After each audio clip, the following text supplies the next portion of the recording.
मैं मणिपुर बोल रहा हूँ। वैसे तो मैं एक व्यक्ति हूँ, लेकिन मेरी आवाज़ इस समय पूरे मणिपुर के लिए और पूरे देश के लिए ज़रूरी है। पहले मैं फौज में था और देश की रक्षा के लिए मैं लड़ाई लड़ता था, लेकिन आज जब मेरे ऊपर आफत आया तो मैं अपने ही परिवार की रक्षा नहीं कर सका। इस समय मैं कहाँ हूँ और किस हाल में हूँ, अपना परिचय नहीं बता सकता। खासकर कहाँ से बोल रहा हूँ यह अगर बता दूँगा तो हो सकता है कि मैं इस दुनिया में ही न रहूँ। लेकिन आज मैं ये बताना ज़रूरी समझता हूँ कि 3 और 4 मई 2023 को जो हुआ वह इस जन्म क्या अगले कई जन्मों तक मैं भुला नहीं पाऊँगा। मैं हमेशा सेना में रहकर देश की रक्षा किया हूँ, लेकिन 3 मई को हमारे गांव में बहुत सारे लोग आए, पूरा गांव को जला दिए, हर घर में घुसते थे और लोगों को मारते पीटते लूटते थे, घरों में आग लगा देते थे। आदमी तो आदमी, पशु को भी वो लोग नहीं छोड़े। बकरी गाय जो मिला उसे काटते गए, भगाते गए। और 4 तारीख की वह दर्दनाक दिन जिसे आज भी मैं नहीं भूल पाया हूँ और जीते जी नहीं भूल पाऊँगा। भीड़ का एक बहुत बड़ा रूप हथियार से लैस डंडा, तलवार और बहुत सारी बंदूक के साथ आए और पूरे गांव में घुस गए। और इसी बीच मेरी पत्नी मुझसे अलग हो गई।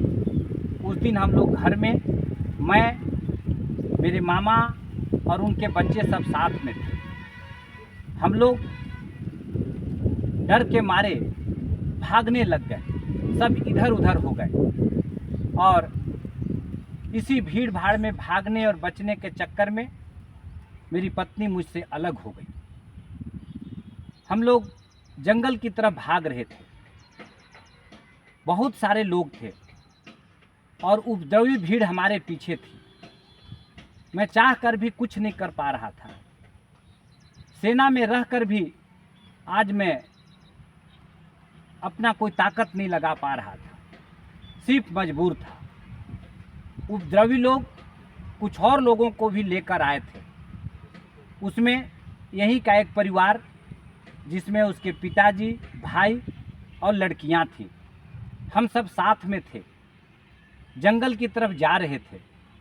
अचानक एक पुलिस की वैन दिखी तो ऐसा लगा कि शायद अब कुछ ठीक हो जाएगा। पुलिस से निवेदन किए, लेकिन वो लोग नहीं सुने और उन्होंने हम सबको उसी भीड़ के हवाले कर दिया। और भीड़ पूरी तरीके से उपद्रवी थी। भीड़ ने हम लोगों को घेर लिया और मेरी पत्नी और उस परिवार की एक लड़की को उन्होंने निवस्त्र कर दिया और एक घेरा बना लिया। जल्लाद से भी ज़्यादा वे पागल थे और भीड़ चिल्लाने लगी कि कौन कौन इनके साथ रेप करना चाहता है। उस लड़की के बाप ने प्रयास किया बचाने का, तो डंडा से मारकर उसके सामने ही उसको मार दिया गया। फिर मेरी पत्नी और उस लड़की दोनों के साथ उन्होंने जो जो हरकत किया, इससे मानवता शर्मसार हुई। बहुत सारी भीड़ थी, भीड़ में कुछ महिलाएं भी थी। अपनी बहन को बचाने के लिए उसके भाई ने भी प्रयास किया, लेकिन भीड़ ने उसको भी वहीं पे जान से मार दिया। सिर में इतना डंडा मारा कि वो वहीं मर गया। हम लोग चाह कर भी कुछ नहीं कर पा रहे थे।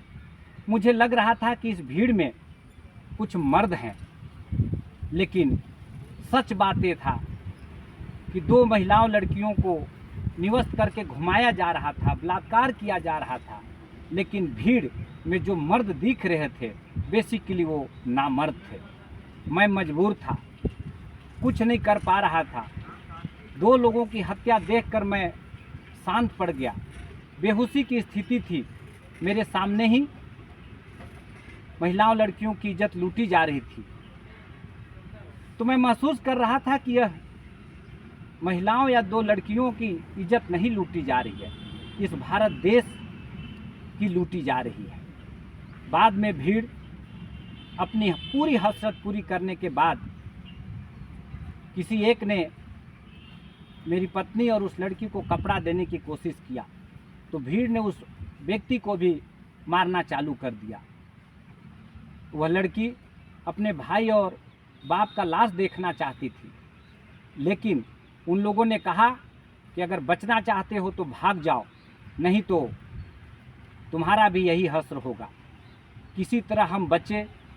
बहुत सहमे डरे होने के बाद कुछ दिनों के बाद मैं।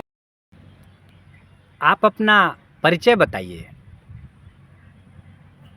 मैं मणिपुर के मेडिकल की एक छात्रा हूँ। हम आपसे जानना चाहते हैं कि आपके इंस्टीट्यूट में जो घटना घटी वह क्या था, किस तरह का था, बताने की कृपा करेंगे। जी, मैं मेडिकल स्टूडेंट हूँ जी और मैं वहाँ पढ़ाई कर रही थी। जी। अचानक से एक दिन हमारे इंस्टीट्यूट में बहुत सारे लोग घुस गए अच्छा, और सबकी आईडी चेक करने लगे फिर? और उनके पास बहुत सारी बंदूकें और गोला बारूद, जो भी मतलब लोगों को नुकसान पहुंचाने वाली चीज़ें जी। उनके हाथों में थी। फिर क्या हुआ? उन्होंने सबकी आईडी चेक किए जी और उनके जिनमें से जी मैतेई समुदाय के जो लोग थे जी। उनको उन्होंने बोला आप सभी चले जाओ, अच्छा, फिर? और जो कुकी और नागा समुदाय के स्टूडेंट थे जी। उनको वहीं रोक लिया गया। अच्छा। और उनको रोकने के बाद उनमें से 10 लोग ही बचे। अच्छा। उसमें से एक छात्रा अकेली, एक जी लड़की जी। और बाकी 9 लड़के थे। फिर क्या हुआ? उन लोगों ने बहुत ही बेरहमी से जी। सबको पीटा अच्छा। और कुछ तो वहाँ से भाग गए। हाँ। ज़्यादातर लड़के थे वो तो सब भाग निकले, अच्छा। लेकिन सिर्फ मैं रह गई। अच्छा। और उन लोगों ने इतनी बेरहमी, इतने निर्लज तरीके से मेरे मतलब मुझे पीड़ित किया। जी। फुटबॉल समझकर, मतलब मुझे फुटबॉल समझकर उन्होंने मेरे साथ खेला। अच्छा। कोई उधर से लात मारता, कोई उधर से लात मारता। जी। इस तरह से उन लोगों ने मुझे टॉर्चर किया। आपको किसी ने बचाया नहीं? किसी ने भी नहीं बचाया।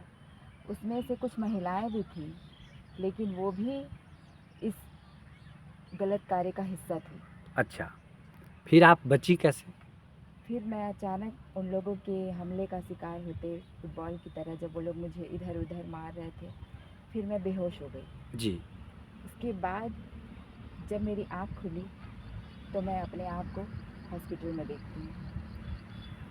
मैं आपका दर्द समझ सकता हूँ, लेकिन ऐसी घटना के बाद आप देश के लोगों से और सरकार से क्या कहना चाहेंगी? मैं सरकार से यही अपील करना चाहूँगी कि जिस तरह से बेरहमी से उन्होंने मुझे पीड़ित किया, जी टॉर्चर किया, जी उसके लिए उन्हें कड़ी से कड़ी सज़ा मिले। जी। आपको पता है इस समय मणिपुर में बहुत उपद्रव हो रहा है और इस घटना को लेकर देश सहित विदेशों में भी खूब इसके लिए आंदोलन और प्रोटेस्ट किया जा रहा है। आपको है जानकारी? जी। ठीक है, आपने मुझसे बात किया, बहुत बहुत धन्यवाद। धन्यवाद।